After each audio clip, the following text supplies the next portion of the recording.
He was born on a small island and lived in an even smaller village, on the remains of an ancient city, the center of worship for the goddess Aphrodite, where urban and copper trading first began, Idalion. My great-grandfather was to become a shepherd in a nearby village. His mother and father sent him to work on the land and to commit to a flock. He was responsible for guiding the sheep, protecting them, and attending to their needs. But his mind was somewhere else, beyond the pastures and the company of sheep. He wanted to travel further than the bare valley he saw every day. On his second attempt to flee, he was led to the city, assisted a chef, and worked as a waiter, soaking in the newfound knowledge. There he learned how to make the finest dough around, Filo Pastry. Yet the city didn't provide him the fulfillment he needed, as the economic prospects on the island were still very low. He had sights to travel across the sea and make a new life for himself. Ladies and gentlemen, are you looking to turn over a new leaf, live in a place where the streets are paved with gold and encounter plenty of work and opportunity? Well, you need look no further. Step 1. Destination of travel. So you've chosen to migrate to the United Kingdom. London has gradually become a popular destination for Cypriots since the island became a British colony in 1925. Step 2. Means of travel. The passage of travel to London will be by sea and then land. Tickets will cost around £5 to £7. In the 21st century, that equates to about £350 to £450. Please note the recent report from the local government.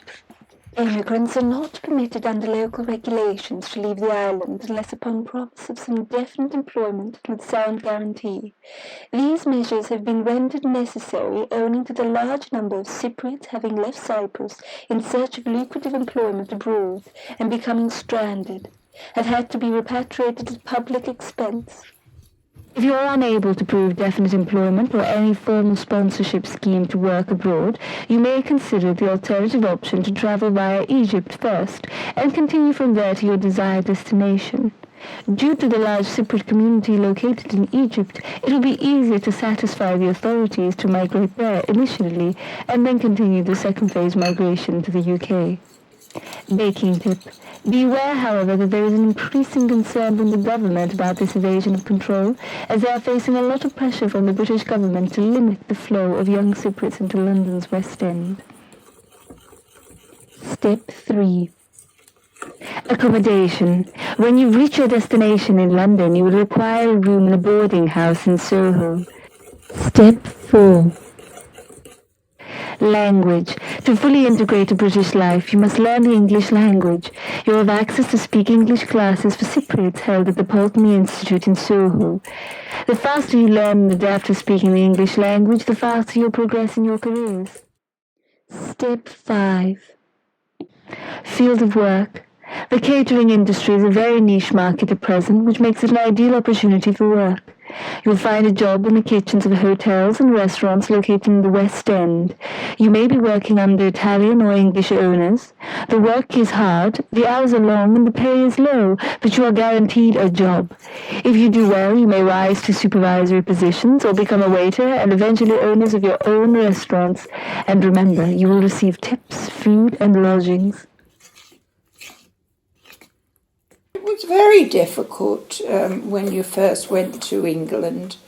You had to work very hard to make a living, and you rented your property, a flat.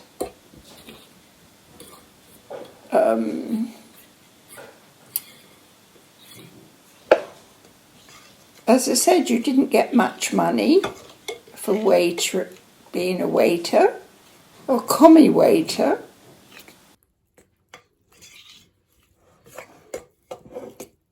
Why did he go? To make his fortune. Like they thought, I don't know how true it is, but they thought London's roads had a little bit of money on it. He had to work very, very, very hard, morning till night. And I remember him coming home I wasn't up, but he used to come home so late from Camden Town. and then go in so early in the morning, worn out. Baking tip. Keep in mind you are risking seasonal unemployment. The winter period for the catering trade is at its lowest. You are also at an unfortunate disadvantage due to the Cypriot reputation at present. Many have fallen back upon the dole for survival. Some have taken to hawking and street selling, and yet others become involved in various criminal activities, thereby bringing Cypriots as a group increasingly to the attention of the police and the public.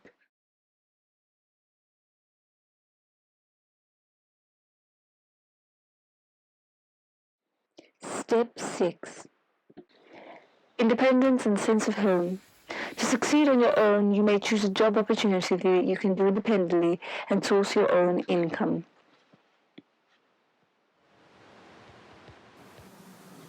He started making this pastry that they make baklava, galette de bourricon, and other they use it for other products. He made a table trestle with wooden planks of wood and some form of cotton tarpaulin, put 2 electric fires underneath, and made his pastry. And I used to marvel at him opening it up on his arm, going round and round and making it larger and larger and larger. And it was something so, well, I can still remember him going round. And it used to float because of the heat. It used to float to the top. And while it was floating, because it was so fine, it was wafer thin, he used to cut it with a huge knife in squares, same as it is cut nowadays. There's no different, but finer, much finer. And he'd bring it down into piles, and that would be sold. The rich ship owners' wives that all had their houses near Regent's Park, near the zoo. And that's how I remember my young days with him.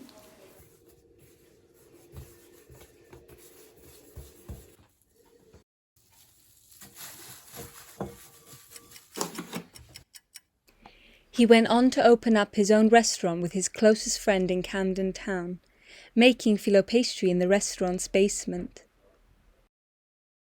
Until afterwards he found a shop in Kilburn, Wilson Lane, and opened a Greek shop, and he was amongst the first little Greek shops, little grocery shops that used to import olives and cheese and other Cypriot things. He was conscripted into the army during the Second World War, whereby he worked in the kitchens to help feed the British Army. He was not sent away to fight because he was flat-footed. It was found out later that very few of his regiments survived. Whilst in service, his friend and soon-to-be business partner informed him that his future wife, a beautiful English woman, was pregnant with his daughter, his only child who survived. He lost a 2-year-old daughter to diphtheria, a son at birth to water on the brain, and a pregnancy that ended in miscarriage. Within 40 years, the streets had indeed turned to gold for him. London was home. When you first combine olive oil and water, they don't mix. But when you start stirring the two together, just for a slight moment, everything seems cohesive and blended in. But eventually the oil will separate and rise up to the surface, a thin slither of a layer at the very top. The water between keeps it at a far distance to the bottom, and you remember your olive roots, the smell of jasmine and the crystal blue sea, the blazing August sun and never-ending summer. Just like the feeling he had when he was younger, many years before, this new city was no longer the fulfillment he needed. he decided to leave one last time and return back home with his beautiful wife in 1972. Everyone wants you to come back to their home, to their beginnings, and build a house. He built his own house on the remains of the ancient city and planted 100 olive trees to wake up and tend to each morning. As he did all his life, he worked long hours caring for the trees. He was home once again, far away from the grey skies, back under the Cypriot baking sun. He died sooner than he deserved. Some say because he worked too hard, even after retiring. Even when returning home, my great-grandfather didn't forget the hustle of the emigrant, the sense that the more you work, the better off your children will be. In the end, he died as he lived, toiling for that which gives us sustenance and fills our bellies, and beside his trees, taking care of the very things that allow us to breathe.